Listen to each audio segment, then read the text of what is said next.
Dieu, mon abri, ma joie.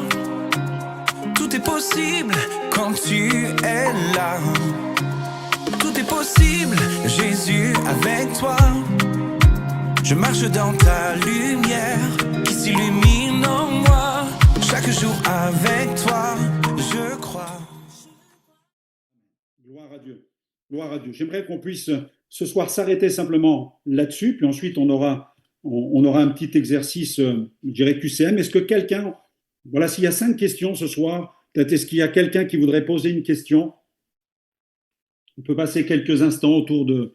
Vous levez la main si vous avez une question particulière sur ce que vous avez entendu ce soir. On peut avoir un temps d'échange autour de, voilà, de 5 questions, ça serait bien. S'il y a... Oui, il y a 2. Jean-Seb, je te laisse aider. Oui.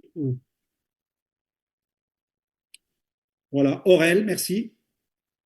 Active ton micro, Aurel. Je disais en fait merci Pasteur Franck pour l'enseignement de ce soir. J'avais une question par rapport en fait au degré, enfin l'excellence prophétique du prophète Samuel. Qu'est-ce qui fait en fait que un prophète arrive à ce niveau d'excellence? Est-ce que c'est parce qu'il a reçu parfaitement et qu'il a été en capacité en fait de vraiment zoomer comme tu nous l'as appris ce soir sur cette révélation? Et qu'est-ce qui fait que, par exemple, d'autres prophètes ne sont pas en capacité de faire ces choses-là? Est-ce que c'est parce qu'ils n'ont pas forcément bien travaillé leur don ou parce qu'ils n'ont pas reçu totalement en fait, cette révélation complète? Amen. Bonne question. Premièrement, il y a diversité de prophètes. Je crois que c'est important que chacun le sache. Il y a dans Ésaïe, je lisais un passage dans Ésaïe 29. Dans Ésaïe 29, par exemple, on peut avoir plusieurs choses. Ésaïe 29, il a fermé vos yeux, les prophètes, il a voilé vos têtes, les voyants. Il a fermé vos yeux, les prophètes, il a voilé vos têtes, les voyants. Ce qui prouve qu'il y a déjà dans le domaine prophétique diversité de fonctionnement. Vous avez des prophètes qui parlent, vous avez des prophètes qui voient, vous avez des prophètes qui voient et qui parlent. Je ne sais pas si je me suis bien fait comprendre.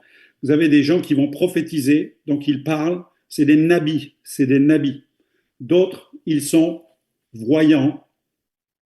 Samuel était voyant plus nabi. Je dirais qu'il avait le package total. Donc vous avez des gens qui ont ces dimensions de prophète. Dieu va leur parler par songe, par révélation.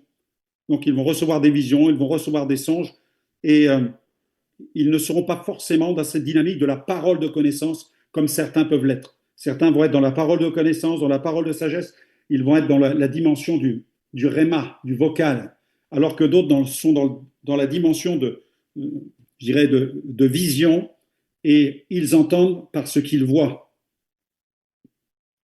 Vous regardez dans Habakkuk aussi sur le prophète qui se tient sur la tour, Dieu lui demande d'occuper son poste et il va voir. Donc Dieu va lui dire ce qu'il va voir et il va recevoir la vision des choses.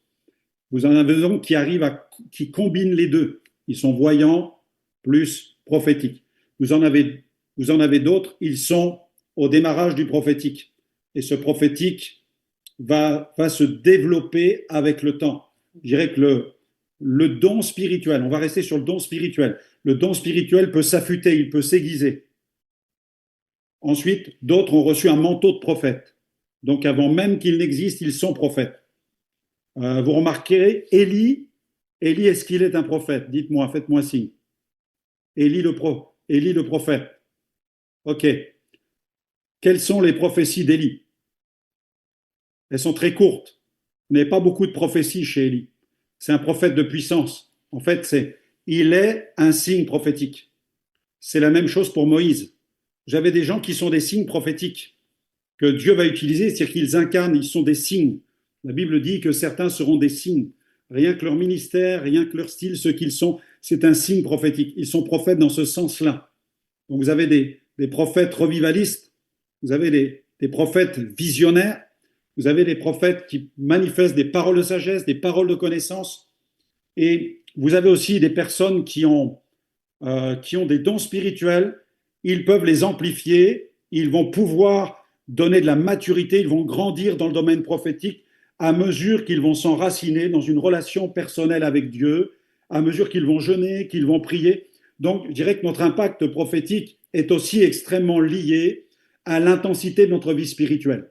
Puisque Paul dit, soyez remplis du Saint-Esprit. S'il nous invite à être remplis du Saint-Esprit, c'est que la qualité de nos dons spirituels en dépend. Alors, je veux encourager certains qui se disent, mais moi, j'ai des paroles de connaissance, j'ai parfois des paroles de sagesse, mais je ne pense pas que je sois prophète. Il y a une différence entre être prophétique et être prophète. Quand je suis prophétique, j'exerce des choses dans le domaine de la révélation de temps en temps. Quand je suis un prophète, je le suis 24 heures sur 24. Je suis habillé du manteau. C'est différent d'un don spirituel qui est une manifestation spontanée du Saint-Esprit. Il faut différencier l'office. Un office est permanent. Un don spirituel est ponctuel. Il peut se répéter. D'accord? En même temps, quelqu'un qui a un office et qui a un manteau de prophète ou prophétique, un manteau de prophète, il peut voir son manteau prendre de l'épaisseur. Gloire à Dieu. Et vous pouvez aussi recevoir quelque chose qui vous manque de la part de Dieu. Par exemple, l'apôtre Paul, il encourage le jeune Timothée à ne pas négliger le don qu'il a reçu de la part des anciens. Donc Dieu aussi peut planter en toi un moment précis, un don spirituel. Il peut aussi faire tomber sur toi un moment précis, un manteau ministériel. Exemple, Philippe était diacre, il devient un évangéliste de puissance en Samarie. D'accord? Vous avez Étienne qui était diacre et qui commence à manifester des signes de puissance. Là encore, dire que parfois nous enfermons les choses. Je rappelle que Dieu fait parler qui il veut.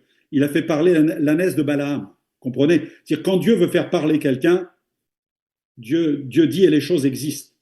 Donc Dieu est capable d'activer quelque chose de façon tout à fait surnaturelle.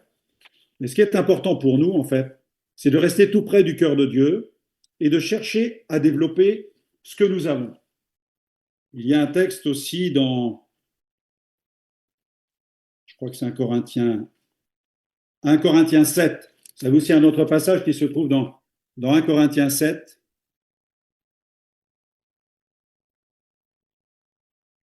1 Corinthiens 7, où là, l'apôtre Paul parle du célibat. C'est une autre question, hein. Mais quand il parle du célibat, il ajoute, chacun tient de Dieu un don, charisma, particulier, l'un d'une manière, l'autre d'une autre. Chacun tient de Dieu un don particulier. N'oublions pas non plus qu'il y a quand même dans tout ça le domaine de la souveraineté de Dieu. Il y a aussi le domaine de la souveraineté de Dieu. Ça va, vous m'entendez bien là-dessus? C'est important. Ne convoite pas, tu peux être inspiré par le ministère de quelqu'un, mais ne jalouse pas son ministère ou n'essaye pas de le copier. C'est important d'être vraiment soi-même, parce que c'est là où tu seras le plus efficace. David était efficace avec sa fronde et ses quelques pierres contre Goliath. Mais avec l'armure de Saül, il était inefficace. OK? Est-ce qu'il y a une autre question?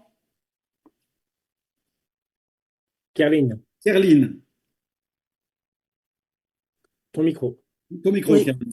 Bonsoir, merci pour cet enseignement, ça me parle beaucoup parce que, au fait, tu as répondu à la question que j'allais poser sur la différence de cette façon de prophétiser, c'est-à-dire la différence dans chaque, le prophète qui parle, celui qui visualise, voilà.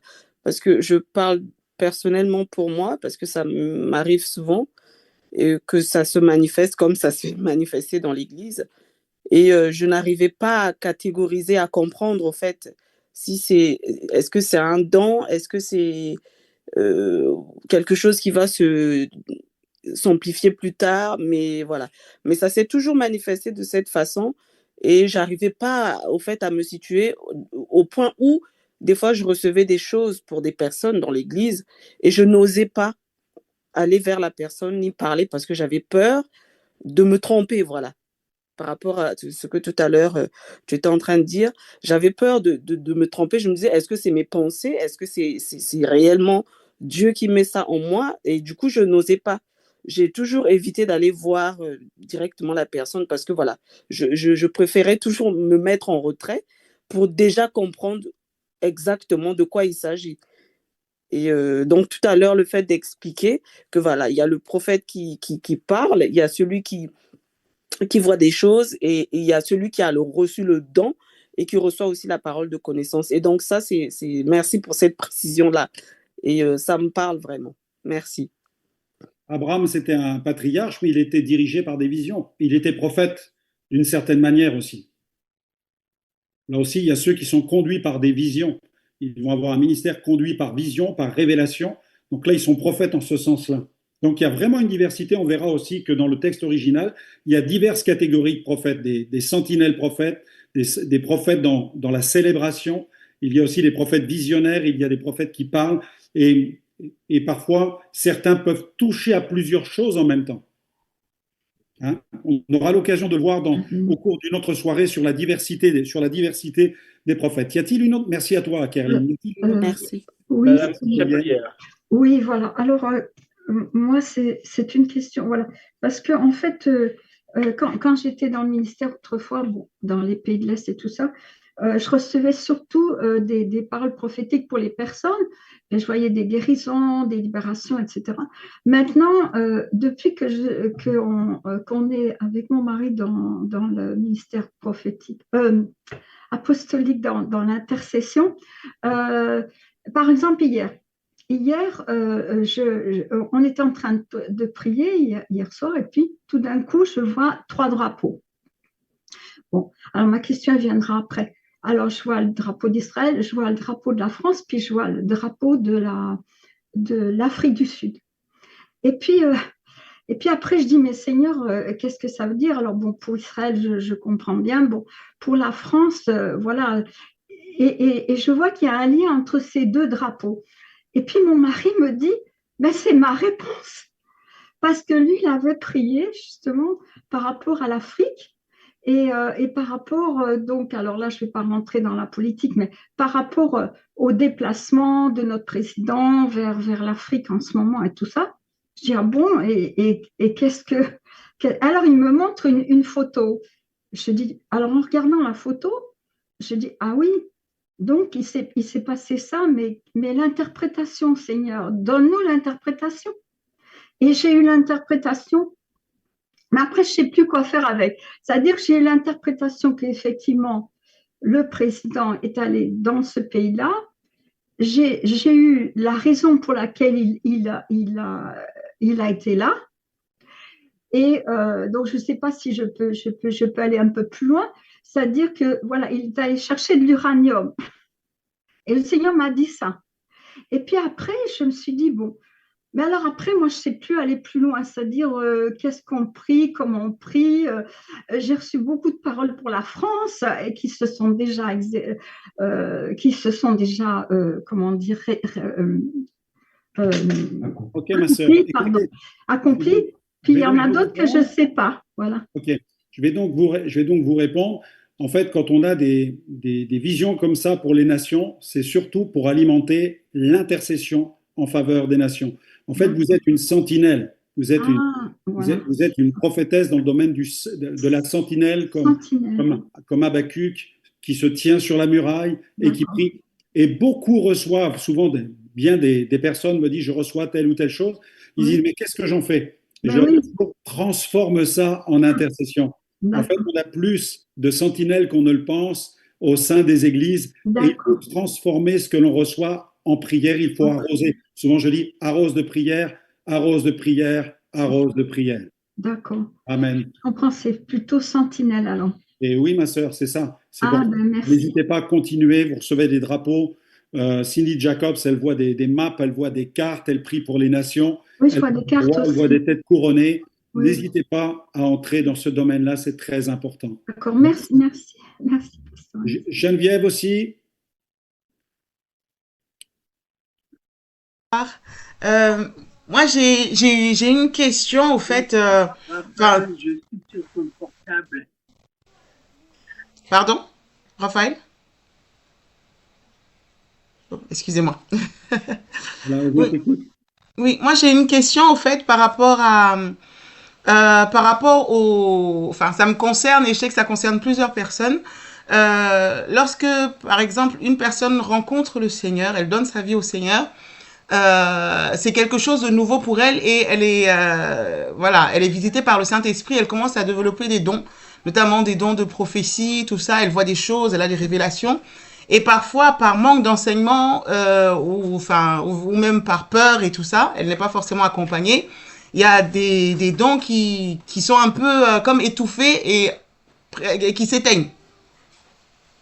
Et plus tard, au fait, lorsque, avec le temps, avec l'enseignement, elle comprend les choses et maintenant elle aspire à ça.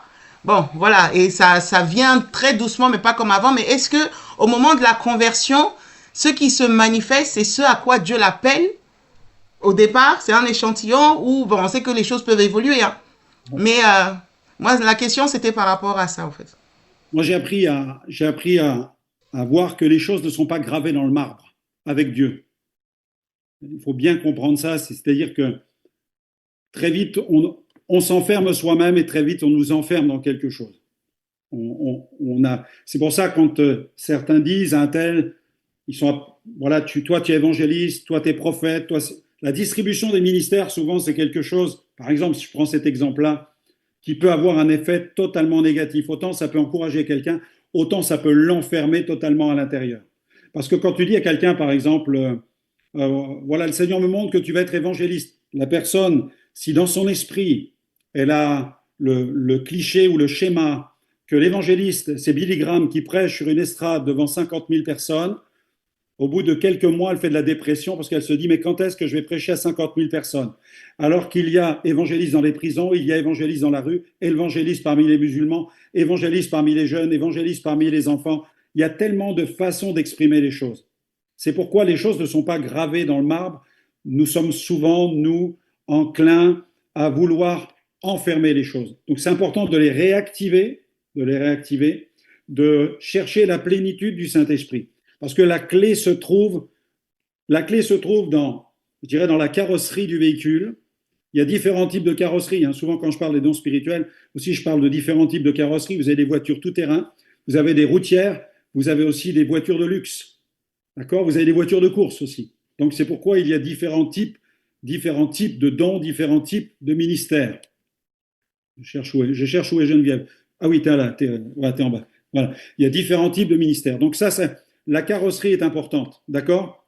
Donc ça, c'est une image importante à garder. Le type de personne qui va porter les dons. Ça, c'est une chose. Ensuite, le réservoir, est-ce qu'il est plein ? Il est important qu'elle soit remplie de l'eau de la parole de Dieu. On doit être rempli de la parole. Ça, c'est de la responsabilité de chaque enfant de Dieu d'être rempli de la parole de Dieu. Parce qu'il n'y a pas de plus grande parole prophétique que les Saintes Écritures. Ensuite, il faut de l'huile dans le moteur. Donc, il faut être rempli du Saint-Esprit. Sinon, le moteur se grippe. Donc, ça, c'est super important. Après, je crois que le GPS intégré, c'est aussi important. Ça s'appelle la conduite du Saint-Esprit. Quand tu as le GPS à l'intérieur du véhicule et qu'il est relié au satellite, tu sais vers quelle destination tu vas aller. Le GPS va te conduire à la bonne destination. Donc, il y a dans notre vie avec Dieu la nécessité, je dirais, d'entretenir, de conserver ces différents paramètres. D'accord ? Ces différents paramètres sont importants. Donc, soigner sa relation avec la parole de Dieu, soigner sa relation avec le Saint-Esprit, développer une vie conduite par le Saint-Esprit et être conscient de la carrosserie que nous avons. Tout le monde n'a pas, je dirais, la même carrosserie pour faire les mêmes choses. Il y a des voitures qui sont faites pour gravir les montagnes. D'accord ? Des voitures tout-terrain. Il ne faut pas les mettre sur les 24 heures du Mans. Ce n'est pas non plus des Formule 1. Donc, les véhicules sont fabriqués en fonction des terrains. De la même manière que Dieu donne des dons en fonction des terrains, en fonction des contextes. Et les choses s'inscrivent aussi dans un contexte dans lequel Dieu désire nous utiliser. Est-ce que je peux juste repréciser un petit peu, par exemple, par rapport à mon cas, moi je sais que le Seigneur me montrait beaucoup de visions et beaucoup de songes. Oui. Et je sais que j'ai la grâce prophétique. Et ma question, en fait, c'est est-ce qu'une personne qui était beaucoup utilisée par rapport à des visions, par rapport à des songes, au niveau de l'orientation prophétique, parce qu'il y a les nabis, il y a ceux qui voient, il y a ceux qui entendent et tout ça, la question, en fait, c'est, Seigneur, est-ce que ce don de vision que j'avais vraiment, c'est dans ça vraiment que c'était une prédisposition qui montre que tu vas beaucoup me parler plus par rapport à ça, ou bien c'est plus les oreilles. Enfin, c'est ce qui était activé au moment de ma conversion. Est-ce que ce sont les sens déjà qui sont comme un signe en disant j'ai cette habilité-là et donc il faut exercer ce don-là, le Seigneur va me travailler dans ça, ou Exactement. même si ça peut s'épaissir après, quoi. Oui, oui, c'est ça. Mais en fait, il faut l'entretenir aussi. Parce que j'ai remarqué que on a notre responsabilité d'entretenir ce que Dieu nous donne. C'est-à-dire que tu dois faire vérifier les niveaux de ton véhicule. Si tu comprends ce que je veux dire. Moi, j'ai un témoin qui s'allume actuellement dans ma voiture. J'ai filé pour faire on me dit que c'est la vérification du pot catalytique, si tu vois ce que je veux dire. Donc là, on a vraiment besoin de vérifier les niveaux. Parce que tu peux, la Bible dit, aspirer aux dons spirituels. C'est pas seulement aspirer à en recevoir, mais c'est aspirer à les exercer en même temps. Il faut qu'on inspire, il faut qu'on aspire. Donc ça veut dire que nous avons une responsabilité dans le domaine de l'entretien de ce que Dieu nous donne. Et si tu as reçu au début, je vois pas pourquoi Dieu voudrait t'en libérer ou t'en priver. Non, tu dois véritablement le développer. Hein, Dieu désire développer. À un moment, Dieu peut aussi vouloir développer autre chose chez toi. C'est-à-dire que tu as pu développer quelque chose par la vue à un moment, des choses que tu voyais. Et après, Dieu désire aussi, certainement, développer ton écoute. Tu comprends? Et là, on en parlera tout à l'heure, parce que je vais vous remettre un PDF sur comment développer les choses, justement. Et là, tu peux faire certains exercices pour apprendre à écouter la voix de Dieu sans négliger les premières choses que tu as reçues. Parce que Dieu veut aussi, certainement, développer d'autres fréquences spirituelles chez toi. Ouais. C'est-à-dire que Dieu n'en a pas fini avec nous sur le plan spirituel. Mais en même temps, n'éteins pas ce que tu avais reçu. Ne perds pas ce que tu avais reçu. Moi, quand je vois une baisse dans les songes, j'ai plusieurs songes par semaine. Il m'est arrivé d'en avoir plusieurs par nuit. Donc, quand je vois que ça baisse, je m'inquiète. Je me dis, c'est bizarre. Donc, je me dis, Seigneur, et là, je dis, Seigneur, parle-moi encore. Je veux entendre ta parole. J'aspire, tu vois, tu comprends ce que je veux dire. Donc, j'ai la responsabilité de me tenir sur la tour. Tu vois, le prophète, il se tient sur la tour pour voir ce que Dieu va lui dire. Pour voir ce que Dieu va lui dire. Voilà. Ces deux choses vont aussi ensemble. Oui, Karen ou John? Et moi, il y a Elena aussi qui a posé une question sur le chat. Ok. Qui ça? Elena. C'est où? Tu peux me la dire, Janssen? Quand on doit donner une prophétie, doit-on dire que ça vient de Dieu avant de le dire à la personne ou non? Quand pouvons-nous savoir si la prophétie doit être dite à la personne concernée ou que nous devons intercéder pour la prophétie, la personne? Comment différencier? Voilà, mon frère, je comprends rien du tout. Excuse-moi. Excuse-moi, je comprends pas du tout là. Vas-y doucement. Il y a combien de questions? Beaucoup. Ah ben écoute, j'avais dit 5 questions ce soir. Donc la personne, elle est là, Tu non? veux que je les lise, Jean-Seb? Ah oui. Attends. Où ça? Je l'ai vu dans l'autre page. Voilà, Elena, elle est où? Elle est là. En bas. Voilà, Elena, on t'écoute. Merci. Vas-y.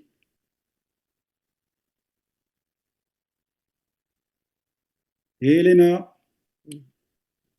Ah, désolé. Je ferai mes recherches. Oula. Oui, essayons de poser des questions en même temps assez courtes, parce qu'on a d'autres choses à voir. Il y a 4 questions dans le chat, Franck, dans le texte d'Elena. Oui, on va regarder les questions à l'écran, ce sera plus facile. Voilà, parlons-nous en direct en fait. Hein. Karen et John, merci. Et après, il y aura Elsa. Bonsoir, Pasteur Franck. La question, c'était, selon toi, quelles sont les raisons qui font qu'une prophétie ne s'accomplit pas? Wow. Alors, les raisons, ça veut dire que je te vois plus, John, je te cherche. Tu es passé en bas. OK. Les raisons pour lesquelles une prophétie ne s'accomplit pas. Alors, ça peut être plusieurs raisons. D'abord, la prophétie est mauvaise. Ça peut être une raison. C'est pas une. Ça va être la prophétie. C'est pas forcément inspiré de Dieu. Quelqu'un peut dire Dieu m'a dit, mais c'est pas parce qu'il dit Dieu m'a dit que ça vienne obligatoirement de Dieu. Il y a des faux prophètes, ça c'est une chose, mais on va mettre de côté ce côté-là. Il y a aussi des mauvais prophètes, ou en tout cas des chrétiens qui n'exercent pas la prophétie de la bonne manière. On peut taper à côté. Donc voilà. Donc, ce qui fait que ce qu'on va dire à la personne ne s'accomplira pas. Comme les exemples que j'ai donnés tout à l'heure, quelqu'un peut taper à côté, peut se tromper de personne aussi. Ça peut arriver. Ça peut arriver. Après, il y a aussi certaines prophéties qui sont conditionnelles. Il y a certaines prophéties, que tu le veuilles ou non, elles s'accompliront. Dieu a décrété que ça s'accomplisse. Il y en a d'autres, elles vont être dépendantes de notre obéissance. Si tu obéis à l'Éternel, ton Dieu, etc., et Dieu l'accomplira. Donc il y a une part d'obéissance, il y a une part de foi aussi. Voilà. Donc ça peut être lié à celui qui la donne, comme lié à la personne qui la reçoit. Mais ce qui est important, quand ce sont des prophéties directives, je pense plutôt à cet aspect-là, c'est que la personne puisse l'avoir véritablement aussi dans son cœur. Voilà. Parce que sinon, on peut aussi, il y a des prophéties qui sont incomplètes. Voilà. La Bible dit on prophétise imparfaitement. Donc, ce qui veut dire que c'est pourquoi quand on veut être très précis dans une prophétie, il faut vraiment peser les choses et en avoir une pleine certitude et ne pas hésiter à accompagner la personne pour laquelle on a donné la parole. Hein. Si par exemple quelqu'un vous dit tu seras missionnaire en Corée ou je ne sais pas au Zimbabwe, gloire à Dieu, ben, il faut être vraiment, il faut que tu l'aies dans ton cœur. Tu peux être appelé à être missionnaire, mais en même temps, est-ce que Dieu t'appelle au Zimbabwe? Mais si dans ton cœur tu sais, ça fait écho dans ton cœur ce qu'on te dit là, en fait la prophétie produit de la joie chez toi et de l'assurance et de la confiance. Mais si tu n'as pas cette certitude-là, tu peux retenir une partie de la prophétie selon laquelle Dieu t'appelle à exercer un ministère, mais peut-être que tu passeras au Zimbabwe, mais que tu ne resteras pas au Zimbabwe. Là aussi, parfois, vous avez quelqu'un qui prie pour une femme et puis il sent qu'il faut qu'il prie pour l'enfant qu'elle porte. Seigneur, tu bénis cette femme, je te prie pour l'enfant. Tu vois, il ressent qu'elle est enceinte, il prie pour elle. Et en fait, la femme n'est pas enceinte. Mais lui, il prie pour l'enfant qu'elle porte. En fait, il a compris que cette femme a un désir d'enfant et il croit qu'elle est enceinte, alors que la femme ne l'est pas. Donc, vous voyez, des fois, dans le prophétique, c'est cette imprécision-là qui peut produire du trouble chez certaines personnes. Ça ne veut pas dire qu'il n'y a pas un moment, une prière, ça ne veut pas dire que la prière n'est pas inspirée à ce moment-là. Mais la prophétie, la parole n'est pas précise, elle n'est pas chirurgicale. Ce qui fait que la personne dit, mais moi je ne suis pas enceinte, pourquoi il prie pour l'enfant que je porte? Alors qu'elle souffre de ne pas avoir d'enfant. Parce qu'elle souffre de stérilité, ou son mari est stérile, ou les problèmes sont gynécologiques, il y a d'autres problèmes.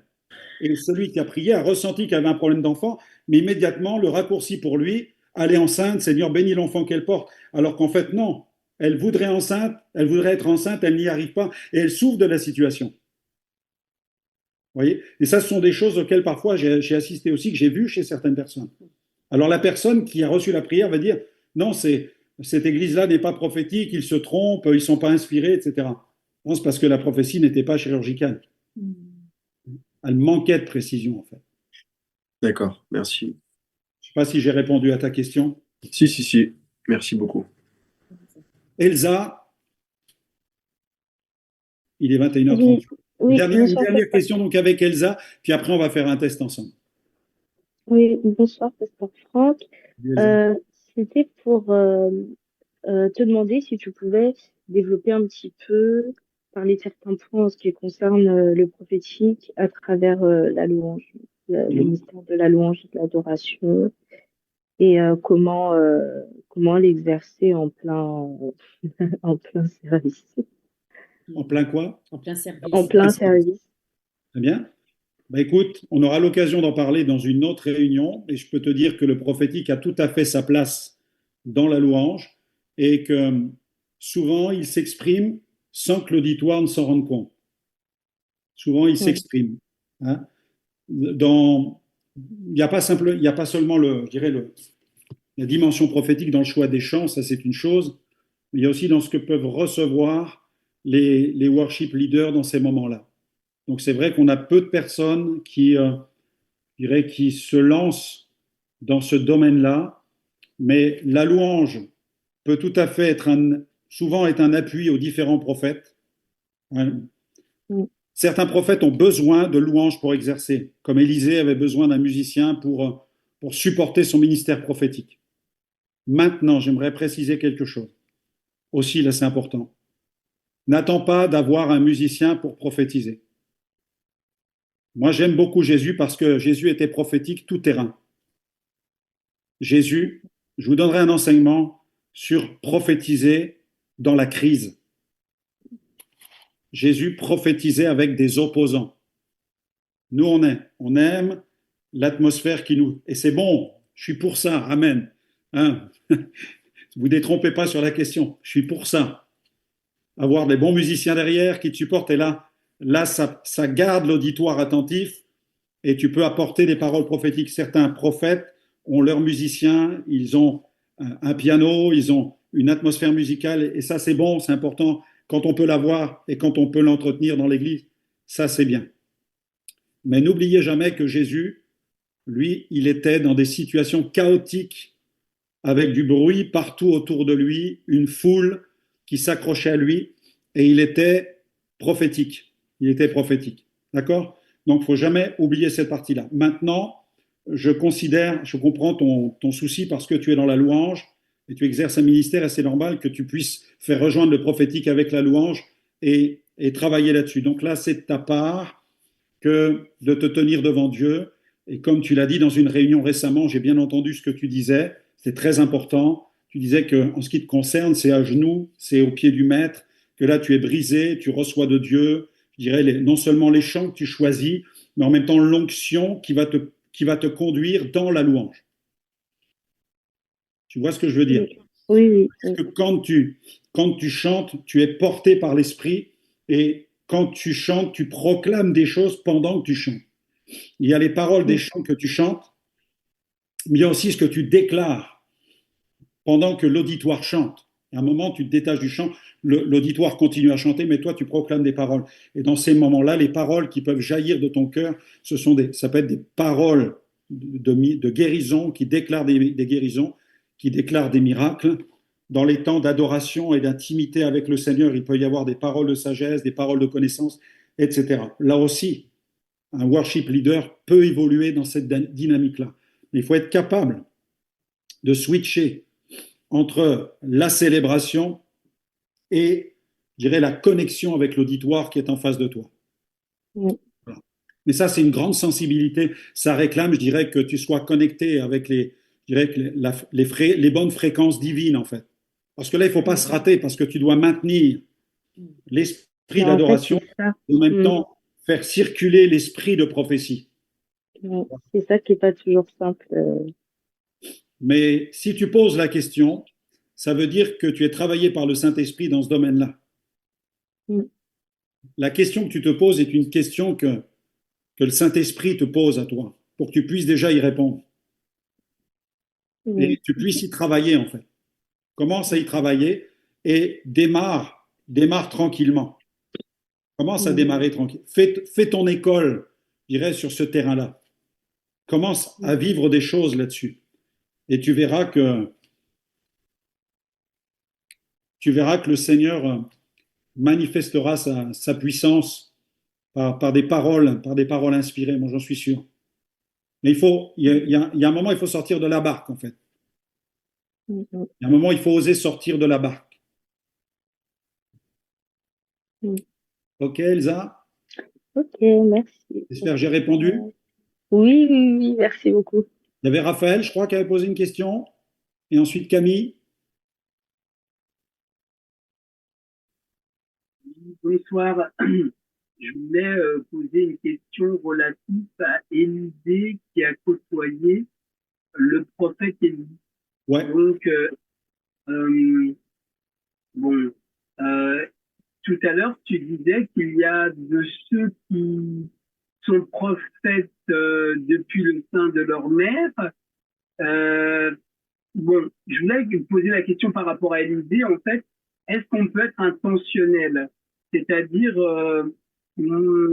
Élisée, par exemple, il a côtoyé le prophète Élie et en fait, il lui a demandé la double portion. Donc, est-ce que cette intentionnalité, cette quête qu'il a eue auprès je dirais, de Élie, a fait qu'après, lui-même est devenu prophète. Donc, est-ce qu'on pourrait dire qu'aujourd'hui, quelqu'un qui aspire à...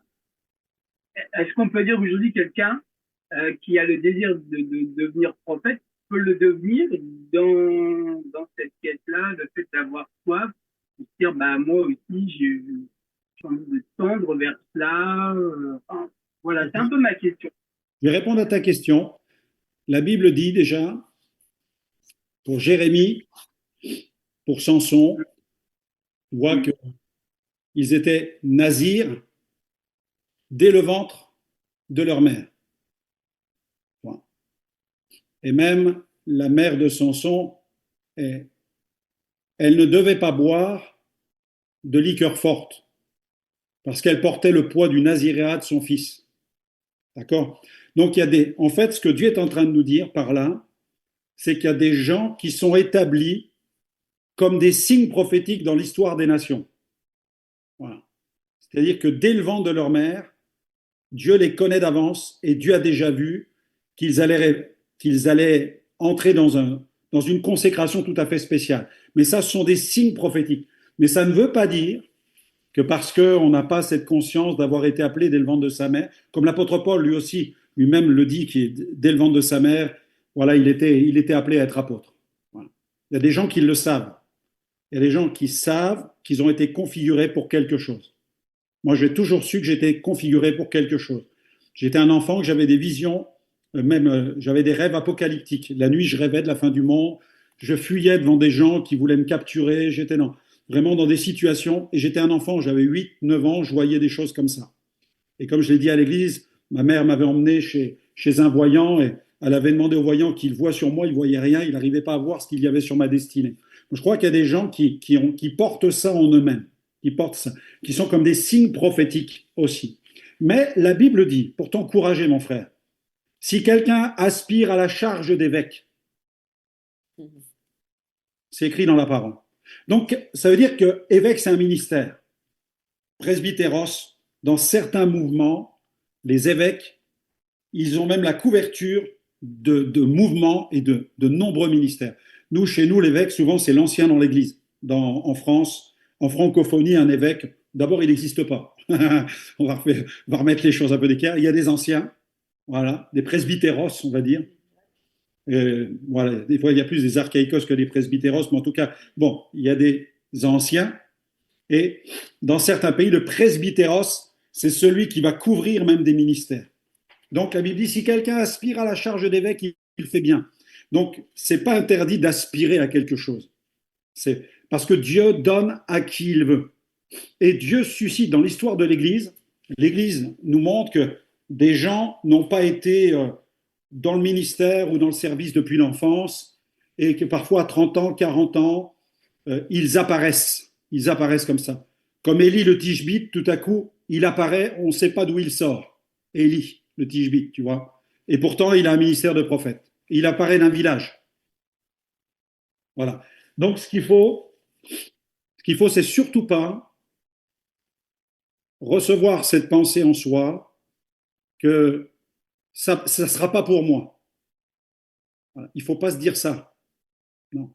Il faut se dire que Dieu peut. Si Dieu veut, Dieu peut. Pourquoi Dieu ne pourrait-il pas déjà? Pourquoi Dieu ne pourrait-il pas? Qu'est-ce qui peut empêcher Dieu? Alors que Dieu fait ce qu'il veut. La Bible dit Dieu est au ciel, il fait ce qu'il veut. Voilà. Donc c'est pour ça qu'il ne faut pas se dire il y a des prophètes, par exemple, qui pourraient émerger maintenant. Ils vont être moins puissants que ceux qu'ils sont dès le ventre de leur mère. Je dis que ceux qu'ils sont dès le ventre de leur mère, ce sont des signes prophétiques pour des nations à certains moments. D'accord? Mais ça ne veut pas. Mais regardez, Samson, il était depuis le ventre de sa mère. Mais regardez la vie qu'il a eue, la fin qu'il a eue. Ça n'empêche pas qu'il reste la liberté individuelle de répondre à l'appel de Dieu, parce qu'on peut ne pas répondre à l'appel de Dieu. Dieu nous rencontre sur le terrain de notre liberté. On peut dire oui, on peut dire non. Ok, Raphaël? J'ai répondu, ça va? Il y avait Camille avant Bianca. Oui, une question très courte et bon, je sais pas si elle est un peu décalée, mais vous savez, quand on dit qu'on a une impression qu'on ait déjà vécu la scène, Oui. et ben, enfin, comment est-ce que c'est dans la sphère prophétique ou voilà, je sais pas. Alors, ça peut être deux sphères. Ça peut être une sphère tout à fait psychologique. Le phénomène du déjà-vu, c'est quelque chose qui est prouvé en médecine, ça existe. Et puis, il y a le domaine de la visualisation, que Dieu nous montre quelque chose pour un but bien précis. Si tu as le phénomène du déjà-vu pour quelque chose qui ne sert à rien, donc c'est un phénomène qui relie ce que tes yeux voient et ta mémoire qui fonctionne à un moment à l'envers au moment où elle enregistre l'information. Donc, il y a un décalage avec ton information. Donc là, c'est un phénomène tout à fait biologique et naturel. OK? D'accord, merci. Voilà, Bianca. Oui, moi j'ai une question aussi, c'est comment on fait la différence entre une prophétie qu'on reçoit et nos propres pensées ou ressentis? Par rapport à une pensée que tu reçois de Dieu, pour toi, dans la prière, OK? Quand c'est une pensée qui vient de Dieu, elle se superpose à tes pensées à toi. Il y a des choses que nous nous disons à nous-mêmes, c'est qu'on peut avoir des pensées, quand on est rempli du Saint-Esprit, je vais dire une chose, on a des bonnes pensées. Amen. On a des bonnes pensées. On a des pensées qui sont là. Je dirais qu'il y a de l'huile sur nos pensées. Donc, elles peuvent être inspirées, elles peuvent être ointes. Ça, c'est ce que David dit quand il discute avec lui-même. Moi, je dis aux chrétiens, quelle discussion as-tu avec toi-même? Comment te parles-tu à toi-même? Là, on a des discussions avec nous-mêmes. Mais quand ça vient du Saint-Esprit, c'est toujours quelque chose qui se différencie de ce que je pense moi. C'est différent de mes propres impressions. C'est-à-dire, quand Dieu veut te donner une parole qui est une révélation, elle va automatiquement se distinguer de tes propres impressions qui sont le fruit de tes réflexions. Tu peux très bien avoir de très bonnes réflexions spirituelles inspirées. C'est très bien, parce qu'en même temps, tu discutes avec toi-même et le Saint-Esprit t'aide dans tes pensées. Mais il y a des moments où Dieu t'envoie une parole, une pensée.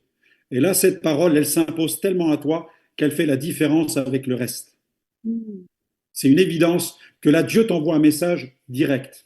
Donc là, c'est vraiment un message qui t'est adressé, soit d'un ange messager qui t'adresse une parole claire et nette, ou d'une parole qui vient du Saint-Esprit, qui s'impose à toi. Et là, quand c'est ça, il y a pas d'équivoque possible. Tu comprends? C'est vraiment à différencier.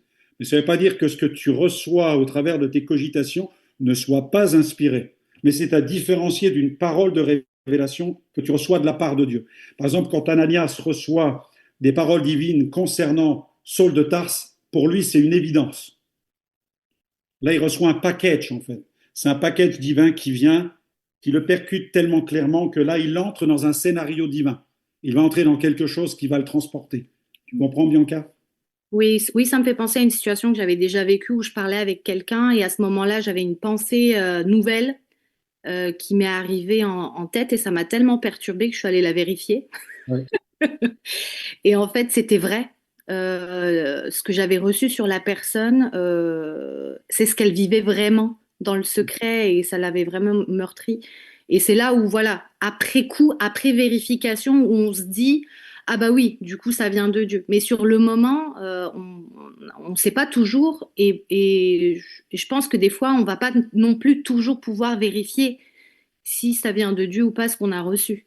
Parce que des fois, ça peut être des situations délicates, des fois, on peut recevoir des choses un peu intimes sur les gens et on ne se sent pas toujours d'aller vérifier auprès de la personne ces choses-là, quoi.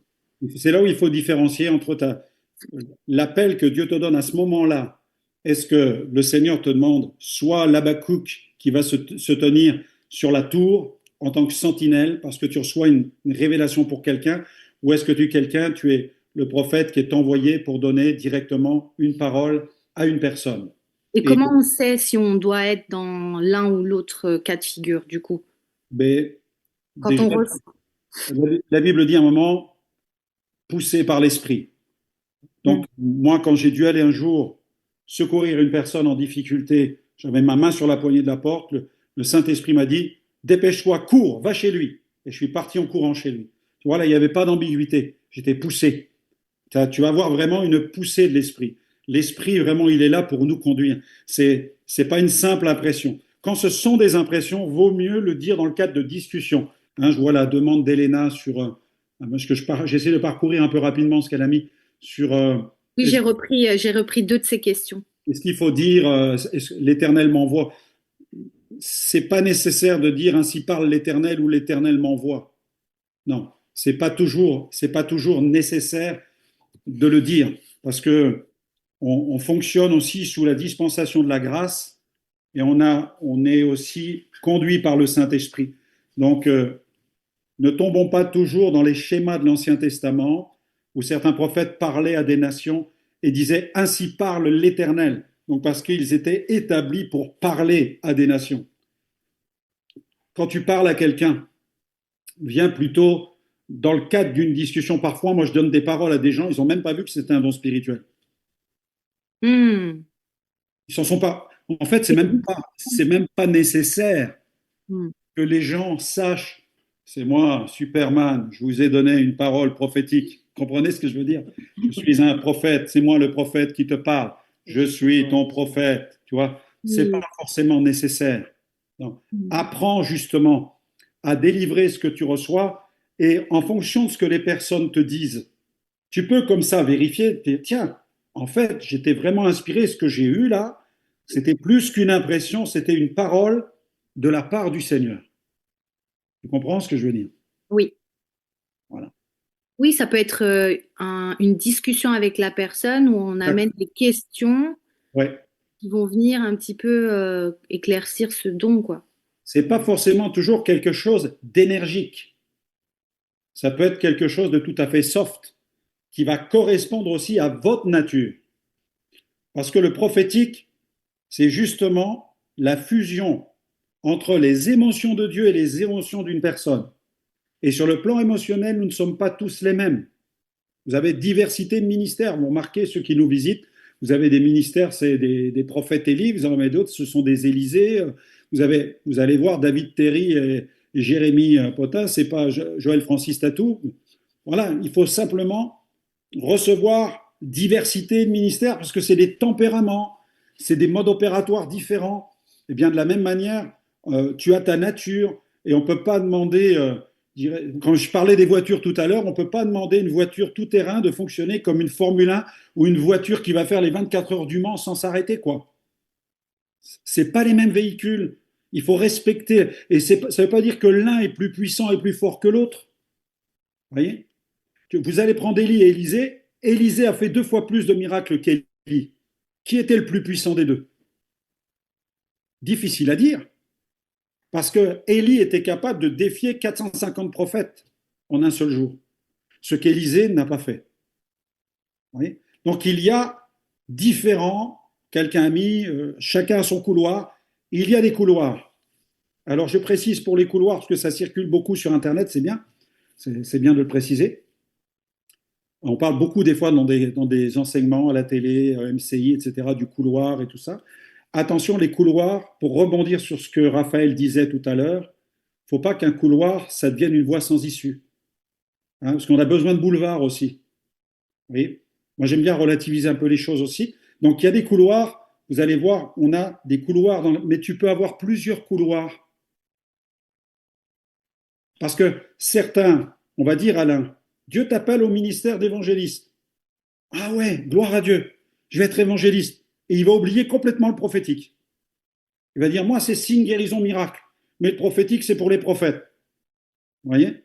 Donc, c'est pourquoi, c'est pas parce que Dieu t'appelle à quelque chose qu'il faut négliger tout le reste. Parce que comment tu fais ton école dans l'église si tu ne penses qu'à évangéliser, tu t'occupes pas de la vie de l'église, tu t'intéresses pas à la louange, tu t'intéresses pas à la compassion, tu t'intéresses pas à la structure, tu es enfermé dans ton affaire.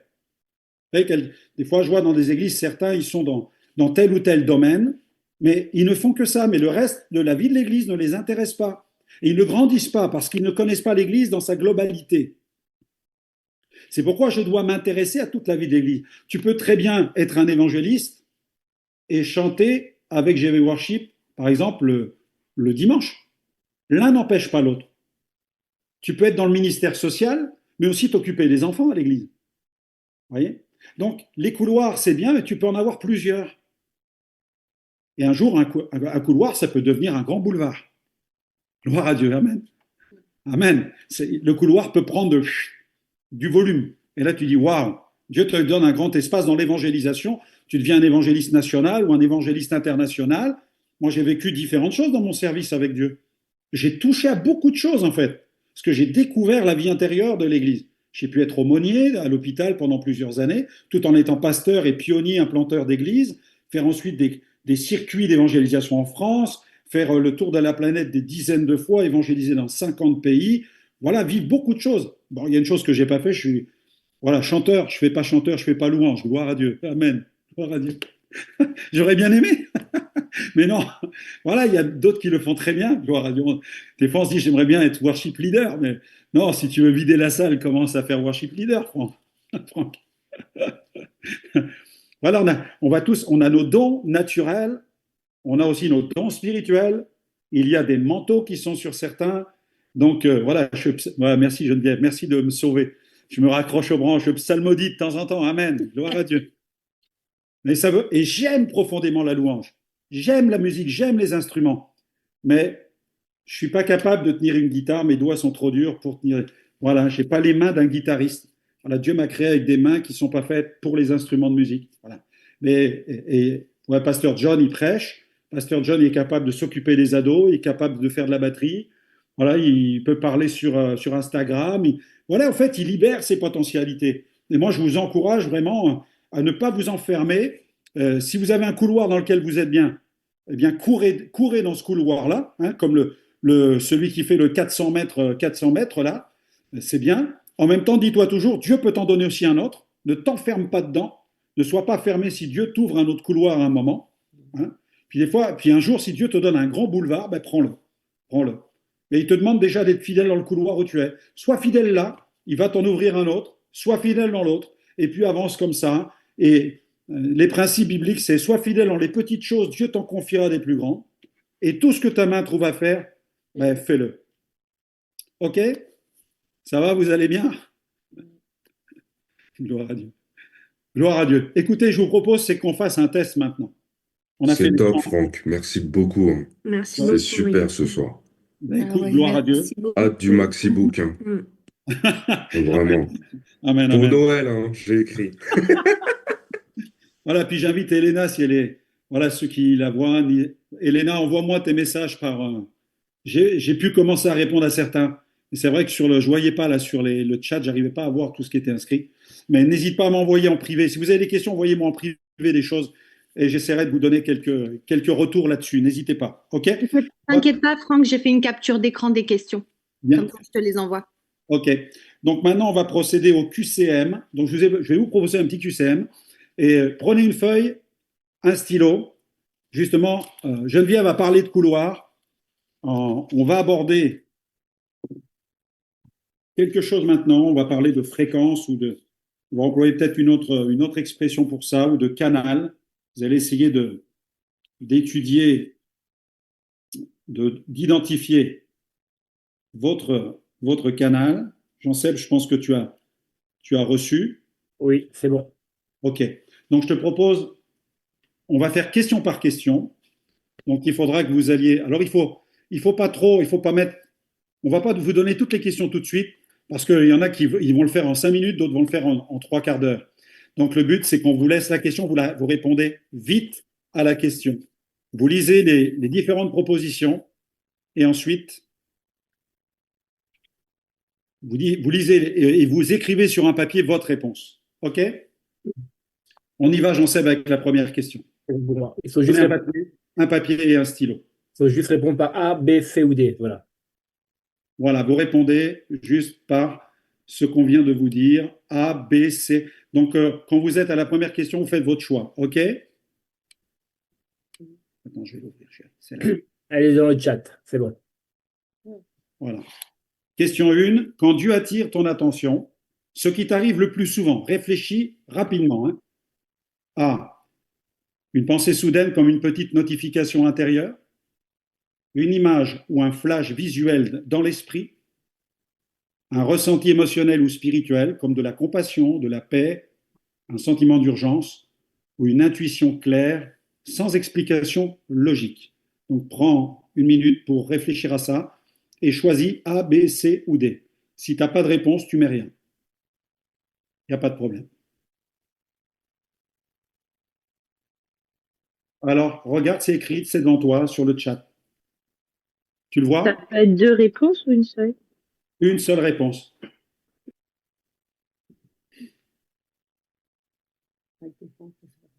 Le mieux, c'est de choisir la meilleure réponse. C'est des questions entonnoirs, en fait. Hein. Le but, c'est de vraiment déterminer ton profil. OK?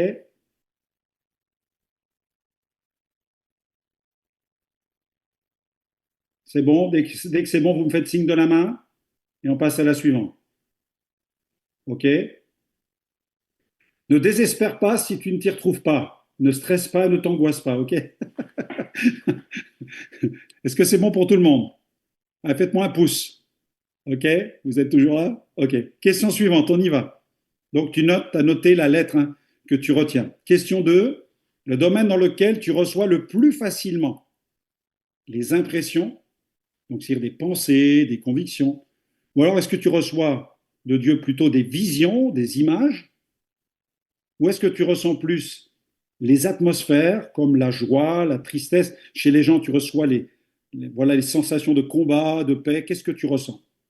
Ou alors est-ce que tu reçois parfois des signes précis, comme des noms, des chiffres, des dates, des détails concrets?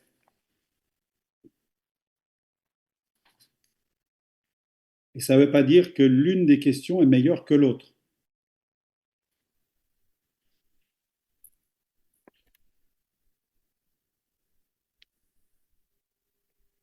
Pasteur Franck?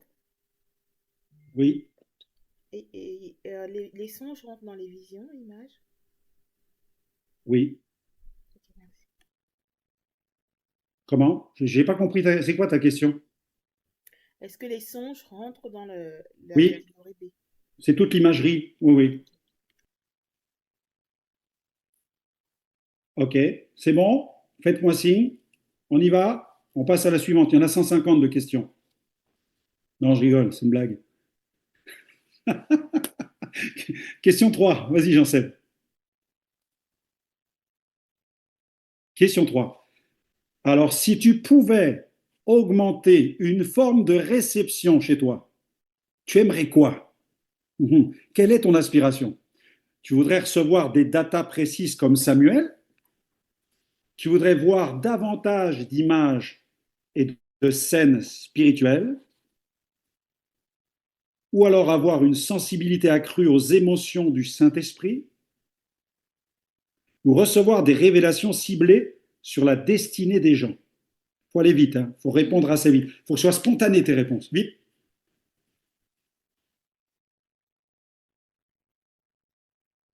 Plus c'est spontané, mieux c'est.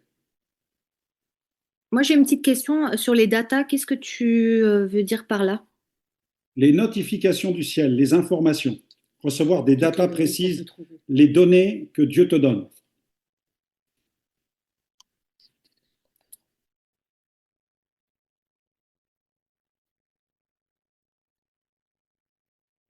Souviens-toi de Samuel, j'en ai parlé de Samuel 9 et 10. Là, c'était un package puissant, en fait. Est-ce que tu veux devenir un Samuel? Ou est-ce que d'autres choses plutôt... Tout le monde n'est pas appelé à être des Samuel et tout le monde n'a pas envie d'être un Samuel. Gloire à Dieu, heureusement, heureusement. L'Église n'a pas besoin que de Samuel. Question 4. Vas-y, Jean-Seb. Dans les moments de prière, ta manière naturelle de recevoir est plutôt comment? Une impression progressive en plusieurs étapes, tu reçois les choses en plusieurs étapes, ou alors est-ce que tu reçois une vision soudaine qui s'impose à toi, ou alors c'est un ressenti intérieur qui se renforce petit à petit? Comment tu fonctionnes en fait? Ou est-ce que c'est une information précise qui arrive comme un mot clair dans ton esprit, dans les moments de prière? Le plus souvent, c'est comment? Peut-être que tu dis, ah, j'ai déjà eu ça. Non, le plus souvent, tu fonctionnes comment? C'est bon? Question suivante, j'en sais, il y en a. Question 5. Comment aimerais-tu que le Saint-Esprit t'utilise davantage auprès des personnes? Voilà, tu aimerais que le Seigneur te donne la bonne personne cible, une personne cible avec certitude, un peu comme la Samaritaine, comme Zachée. Ou alors tu voudrais qu'il te montre clairement des images prophétiques en te donnant une compassion surnaturelle qui transforme des situations. Ou alors en te donnant des détails exacts, des noms, des chiffres, des dates. Qu'est-ce que tu aimerais le plus recevoir et pour être utilisé auprès des personnes? Ok, on passe à la suivante. Question 6. Lorsque tu vois quelqu'un, ce qui t'arrive le plus souvent, c'est un mot, une phrase intérieure pour cette personne, ou alors une image. Comment tu fonctionnes? Ce sont des images qui t'activent. Une image, tu vois une porte, tu vois une montagne, tu vois une lumière, une clé, peu importe. Des images. Ou alors un ressenti immédiat, un fardeau, une joie, de la paix, un combat. Ou alors quand tu reçois des choses précises, un âge, un événement, une relation, une date. OK? C'est bon? Question suivante. 7. Ta plus grande aspiration dans le prophétique, c'est quoi? Un discernement clair, c'est-à-dire savoir exactement qui Dieu veut toucher. Tu as besoin de ça. Ou alors des visions ouvertes, voire des scènes spirituelles avec netteté, qui pourraient t'amener même à prier, tu vois. Est-ce que tu aspires à ces choses-là? Ou alors est-ce que c'est un cœur connecté, c'est-à-dire que tu voudrais, toi tu cherches plus à ressentir l'amour du Père pour quelqu'un, pour une personne, les sentiments ou les émotions divines? Ou alors une parole de connaissance, c'est-à-dire libérer des informations qui seraient vérifiables. On pourrait vérifier que ce que tu as dit, c'est vraiment quelque chose de, voilà, d'authentique. C'est quoi ta plus grande aspiration en ce moment? On passe à la suite. Question 8. Quand tu hésites dans une révélation, ce qui t'aide le plus, c'est quoi? Comment fais-tu? Est-ce que tu poses une question simple à la personne? Est-ce que tu vas revenir à l'image que tu as reçue au départ? Est-ce que tu vas observer ce que tu ressens intérieurement? Ou alors tu vas te focaliser sur le détail précis que tu as reçu? Comment procèdes-tu quand tu hésites dans une révélation? Ce qui t'aide le plus. Ce qui t'aide le plus. On passe à la suivante. La façon dont Dieu t'a le plus utilisé jusqu'ici. Alors, réfléchis quelques instants. Jusqu'à aujourd'hui, comment Dieu t'a utilisé le plus?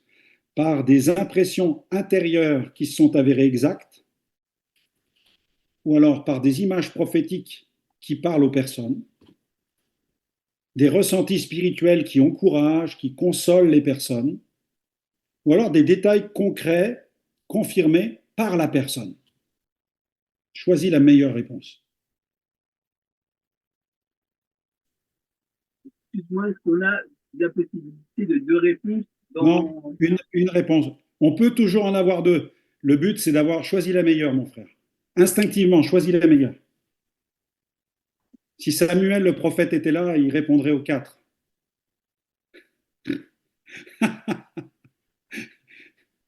Nous, on va chercher la meilleure. Allez, la suivante. Ah, si le Saint-Esprit augmentait une zone en toi, tu aimerais quoi? Plus de clarté intérieure, plus de vision, plus de sensibilité spirituelle ou plus de précision prophétique? Regarde, clarté intérieure, vision, une sensibilité ou précision. On a besoin des quatre, on est d'accord, mais choisis. choisis. Fais un choix là. C'est là que tu trouves ton besoin aussi. Qui on est vraiment aussi. Amen. Est-ce qu'il y a encore des questions, Jean-Seb? Non, maintenant, c'est l'interprétation. Ok. Donc, maintenant, vous allez compter. Alors, dès que vous avez fini, vous faites signe, c'est bon? Ok. Donc, vous allez commencer à compter maintenant tranquillement le nombre de A que vous avez, le nombre de B, le nombre de C, le nombre de D, et vous allez choisir en fait la lettre qui vous représente le plus, la lettre dominante par rapport à tout ce que vous avez sélectionné. Ok? Ok. Alors maintenant, voilà, tu vas pouvoir découvrir quelle est ta fréquence sur le chat. On vient de la mettre. Alors, voilà comment tu peux interpréter tes résultats, ton résultat. Tu comptes le nombre de A, de B, de C, de D. Et si ta fréquence, c'est le A qui domine, tu es plus quelqu'un qui fonctionne actuellement avec les impressions. Tu es sensible aux signaux discrets du Saint-Esprit. Alors ton aspiration, c'est Dieu veut augmenter ta clarté. Je crois que tu peux prier pour que Dieu augmente ta clarté, ton assurance et la reconnaissance de sa voix. Si tu es de fréquence B, donc c'est le domaine des images, si tu as la lettre B qui ressort le plus, tu es quelqu'un qui fonctionne beaucoup plus avec des images, des visions, des symboles. Donc ton canal actuel, ta fréquence, c'est que Dieu te parle par image, par scène, par symbole. L'aspiration, c'est que tu peux prier pour que Dieu élargisse ta visualisation, pour qu'il te donne davantage de scénarios clairs. Demande à ce que Dieu élargisse ses capacités. Prie pour cela. Si tu es dans la fréquence C, les ressentis, les atmosphères, là tu touches à tout le domaine de la compassion. Tu es quelqu'un qui est dans la compassion. Excuse-moi, est-ce que tu peux, comme tu viens de le faire, reformuler le B comme Bernard, s'il te plaît? B comme Bernard. Tu as dit si tu es B, tu l'as bien développé, mais j'ai pas Alors, entendu. la fréquence B, c'est le domaine des images et des visions. Toute l'imagerie, d'accord? Tu es quelqu'un qui fonctionne avec les images, les visions, les symboles. Oui, C'est quelqu'un qui reçoit beaucoup d'images, mais qui reçoit aussi beaucoup d'impressions intérieures. d'accord. Tu es d'accord avec moi? C'est totalement ça, Franck. Ouais, ben, c'est Ouais. toi qui l'as fait. Des fois même, je mets du temps Ouais. à développer parce que je sais pas ce que ça veut dire. C'est comme des rébus, ça part en freestyle. Surtout dans les songes. Bien. Ouais. Donc les fréquences C, ça va être tout ce qui est plus dans les ressentis d'atmosphère, de compassion du cœur des gens. Et fréquence D, c'est les détails, précision, data exact. Est-ce que quelqu'un a des D là ici? Dites-moi, ceux qui veulent partager, on est à l'écoute, n'hésitez pas, on partage ensemble. Est-ce que quelqu'un veut partager? Oui, moi, j'ai aidé. Gloire à Dieu. OK? Bon, on va arrêter là pour l'instant. On va vous partager. Alors, Jean-Seb, est-ce qu'on peut partager un PDF? Est-ce qu'on peut le donner et les bien-aimés le récupèrent? Est-ce que ça, c'est possible? Oui ou non? Oui, ça va être possible, hein, je regarde. Techniquement, est-ce qu'ils peuvent récupérer un PDF qu'on va vous remettre, qui va vous aider? Alors, il est là. Jean-Seb, c'est le technicien Je l'ai là. de précision. Il est là. Je vais le mettre dans le chat. Normalement, ça devrait passer. Est-ce que Normalement, quand on le met. Voilà, c'est bon. Il y a juste à le télécharger. Voilà, c'est bon. D'accord. Alors, vous avez pas mal de conseils en fait pour développer une discipline prophétique, développer une discipline prophétique pour accéder au data center. Donc, plusieurs conseils que je vous ai mis dedans. Je vous invite vraiment à les suivre, bâtir une atmosphère favorable ou prophétique. Si vous voulez augmenter, en fait, vous avez commencé à découvrir un peu votre sensibilité, votre canal ce soir. Si vous voulez vraiment le développer, aller plus loin, si vous voulez grandir dans le prophétique, je vous invite à suivre les quelques conseils qui sont partagés. Il faut développer les capteurs, j'appelle ça les capteurs de votre homme intérieur. Vous êtes maintenant une nouvelle créature, vous avez reçu un esprit nouveau. Donc, vous devez écouter les choses différemment, voir les choses différemment, ressentir les choses différemment, savoir aussi spirituellement, percevoir l'atmosphère spirituelle. Vous avez plusieurs conseils que je vous donne dans le fichier. apprendre à pratiquer aussi l'écoute. J'appelle ça l'écoute immersive dans la présence de Dieu. Ce que je fais parfois pour écouter Dieu, dans mon bureau, je ferme même la lumière. Vous savez, je mets même le truc qu'on a dans les avions, vous savez, quand on cache les yeux, pour pas avoir de lumière du tout. Je sors mon téléphone portable, je ferme la porte, et là, tout seul, j'écoute. J'essaye de développer mon écoute spirituelle. Parce que toute la journée, on est sollicité, on est dérangé par des bruits, dérangé par pas mal de choses. Et il faut pouvoir apprendre à développer son écoute intérieure, à voir des choses. Vous avez commencé à voir des choses, à entendre des choses. Vous avez un conseil aussi, celui de lire la Bible, la parole prophétique par excellence. Quand vous lisez la parole de Dieu, vous parcourez des... Moi, je vous invite à relire toute la Bible. Relisez toute la Bible et vous allez faire une chose, c'est souligner tous les passages, toutes les scènes qui touchent au prophétique. Vous surlignez avec un stabilo qui ne va pas vous traverser les pages de votre Bible, un qui n'est pas trop gras. Choisissez un stabilo pas trop gras en fait, sinon ça va être épouvantable. Le jaune, souvent, il passe bien.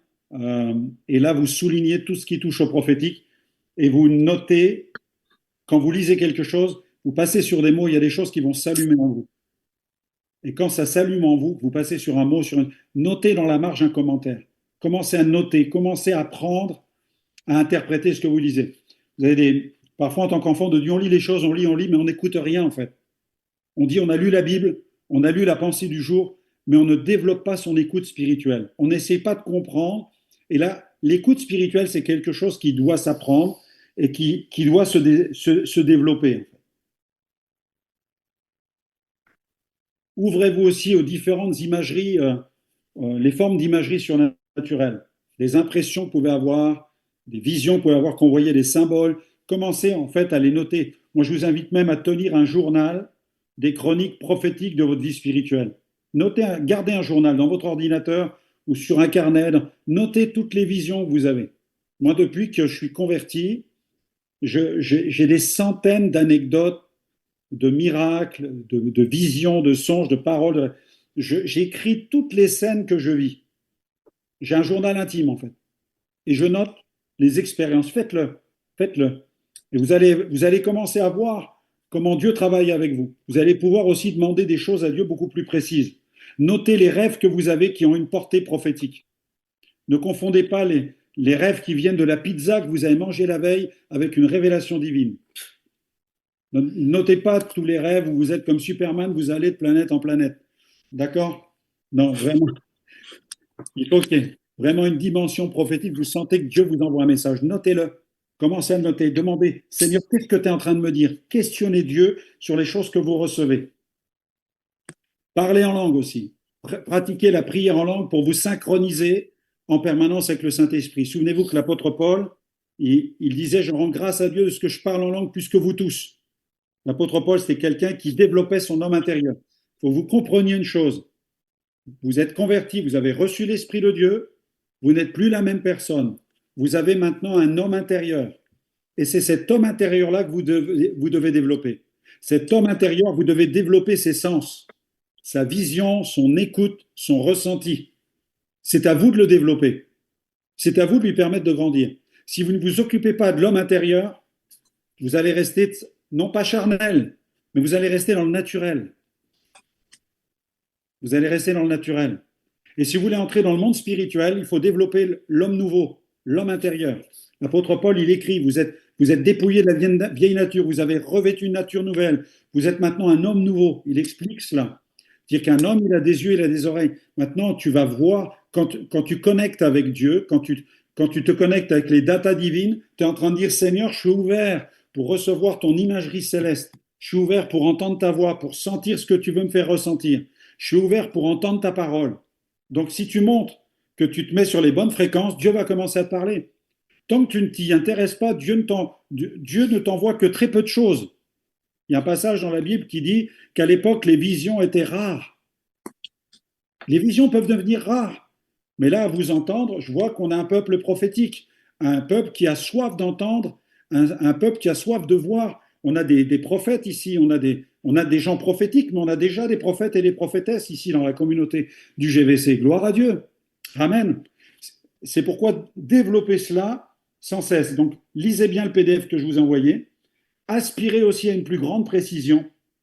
Demandez au Seigneur de vous aider dans ce domaine.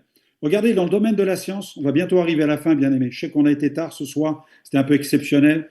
Je pensais à 5 questions, on en a eu beaucoup, mais ça prouve qu'il y avait beaucoup d'intérêt. Vous restez, on est encore 34 là ce soir, mais ça prouve que vous n'êtes pas fatigué, vous préférez ça à la télévision. Gloire à Dieu, ça m'encourage. Amen, amen, amen. Faites un pouce si vous êtes d'accord. Gloire à Dieu. Donc, mais regardez dans le monde, j'écoutais cette semaine, il y a des chirurgiens qui ont fait une opération par ordinateur à 8000 km. Ils étaient connectés à partir de Bordeaux, ils ont été connectés directement avec la Chine. Et ils ont soigné un cœur à 8000 km. Vous voyez, ils ont été dans une chirurgie de précision à 8000 km. Quand j'ai entendu ça, j'ai dit, Seigneur, mais nous, il faut qu'on grandisse dans la précision du surnaturel. Il faut que tu nous aides à grandir dans la précision du surnaturel.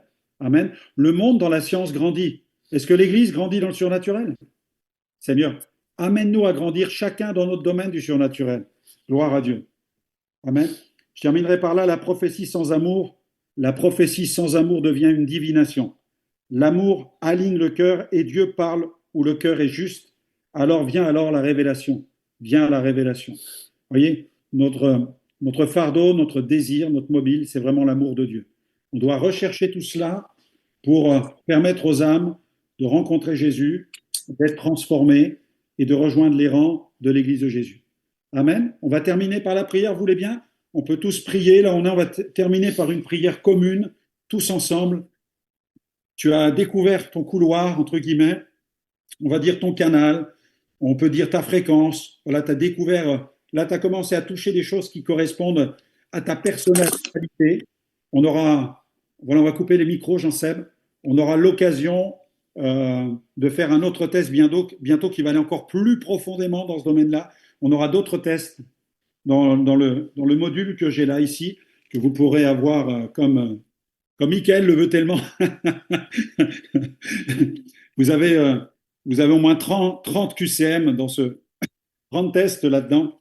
Donc ça va vraiment vous aider à développer la dynamique charismatique et vous allez développer vos domaines, vos capacités. Vous allez vivre des choses glorieuses en fait. Moi je me réjouis de ça. Et on rend grâce à Dieu. J'aimerais qu'on puisse terminer en rendant grâce à Dieu. Disant Seigneur, merci pour ce que tu nous as donné. Saint-Esprit, merci. Cher Saint-Esprit, merci. Merci pour les datas divines. Merci pour les packs de révélation que tu donnes à ton Église en cette fin des temps. Seigneur, nous croyons que ce que Samuel a pu vivre, Seigneur, comme cet homme était un marqueur prophétique dans sa génération, je crois, Seigneur, que tu lèves une Église de Samuel. Tu as dit, vos jeunes gens auront des visions, vos vieillards auront des songes. Tu es en train de nous dire dans ta parole que tu vas libérer en cette fin des temps vraiment des datas divines incroyables, avec des précisions, mais pas seulement, parce que tu es un Dieu d'équilibre. Tu veux, Seigneur, des choses qui soient fulgurantes. Tu désires des prophéties de fulgurance, mais tu veux aussi des bien-aimés qui ont des sentiments, des émotions prophétiques. Tu veux, Seigneur, qu'il y ait des sensibilités prophétiques. Tu veux que tes enfants, comme le disait Kerline tout à l'heure, simplement, en serrant la main de quelqu'un, puissent ressentir le besoin d'une personne, puissent ressentir la détresse d'une personne, puissent ressentir le fardeau d'une personne, puissent ressentir le cœur de Dieu pour une personne. Seigneur, donne-nous d'être une église équilibrée. Non pas une église équilibrée, c'est-à-dire statique, mais une église qui connaît la diversité des manifestations surnaturelles du prophétique, des choses qui touchent à la fulgurance d'une précision chirurgicale incroyable, mais aussi des choses qui touchent simplement au cœur de Dieu qui est déversé sur les uns et sur les autres.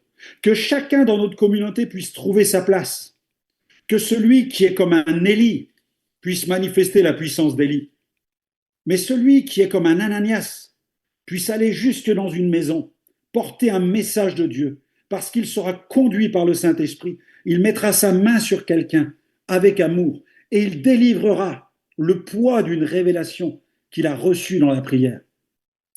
Et puis, Seigneur, tu veux aussi lever des prophètes qui sont comme, en quelque sorte, des anonymes. Ils se tiennent sur le rempart, ils se tiennent sur la muraille. Personne ne les voit, personne ne les entend, mais ils voient. Ce sont aussi des voyants. Ils voient les menaces qui pèsent sur l'Église. Ils voient les dangers, les prédateurs qui menacent les croyants. Et ils intercèdent dans le secret de leur chambre. Ils combattent les puissances invisibles. Ils combattent les forteresses démoniaques. Ils combattent les dominations, les principautés. Et ils en triomphent par la puissance du Saint-Esprit. Seigneur, je te prie aussi que plusieurs d'entre nous puissent explorer aussi les divers domaines. Donne à chacun de pouvoir grandir pour explorer la diversité de ces 4 domaines que nous avons vus ce soir, qui touchent à la sensibilité, qui touchent aux atmosphères, qui touchent au fardeau, qui touchent vraiment à des signes, à des détails d'une immense précision. Donne-nous de toucher à cette gloire, Seigneur, chacun pour notre part, afin que nous puissions être stupéfaits devant ta grandeur, devant ta puissance, et que nous puissions vraiment libérer le cœur de Dieu, non seulement dans la communauté, mais aussi dans la vie de tous ceux qui viennent à la GVC. Seigneur, tu le fais, il n'y a pas de petits et de grands, tu le fais avec chacun. Seigneur, tu le fais avec chacun d'entre nous. Que personne ne se minimise, que personne ne s'abaisse, que personne ne pense qu'il n'est rien ou qu'il n'a rien, mais que chacun puisse vraiment faire fructifier ce qu'il a reçu de la part de Dieu. Que chacun puisse vraiment le faire valoir devant toi. Seigneur, pour l'avancement de ton règne, pour l'avancement de ton royaume. Nous prions pour une plus grande effusion de ton esprit. Nous prions pour que nous soyons comme des éponges. Seigneur, plongez non seulement dans l'eau de ta parole, mais plongez aussi dans l'huile sainte. Nous te le demandons, Seigneur.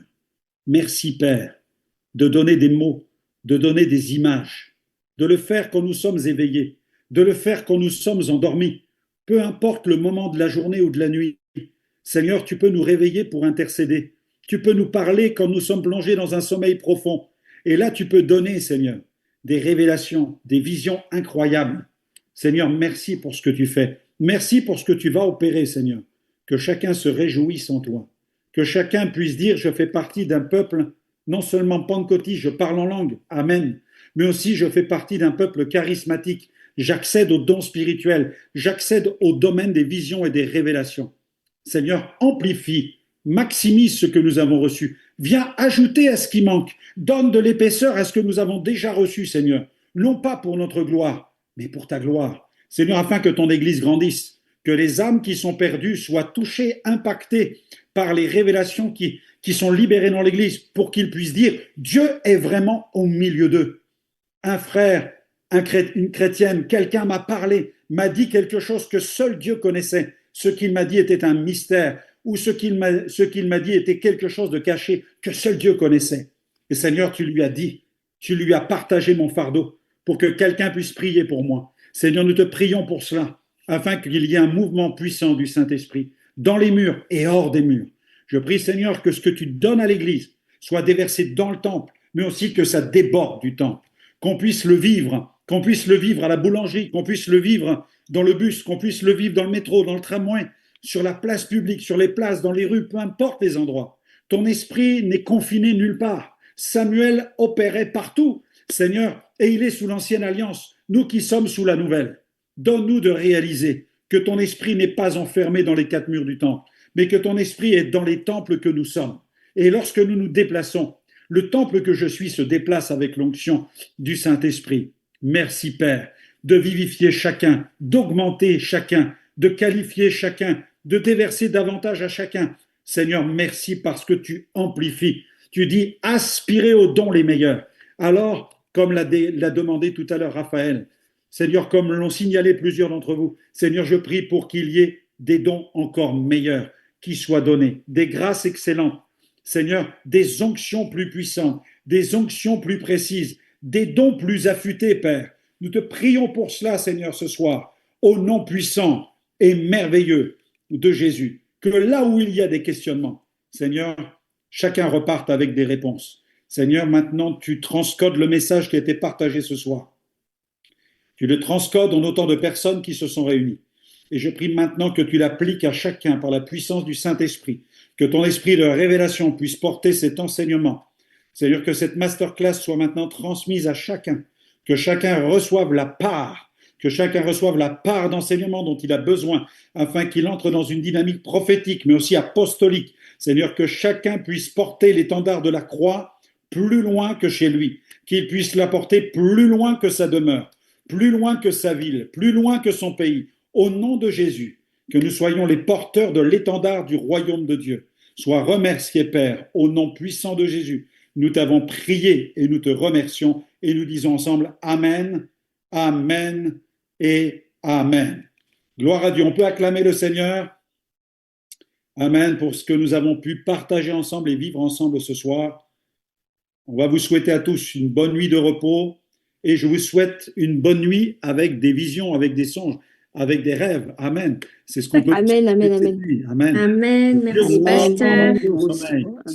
Amen. Bonne soirée. Bonne soirée, merci. Bonne soirée. Faites de beaux rêves. Merci. Soyez bénis.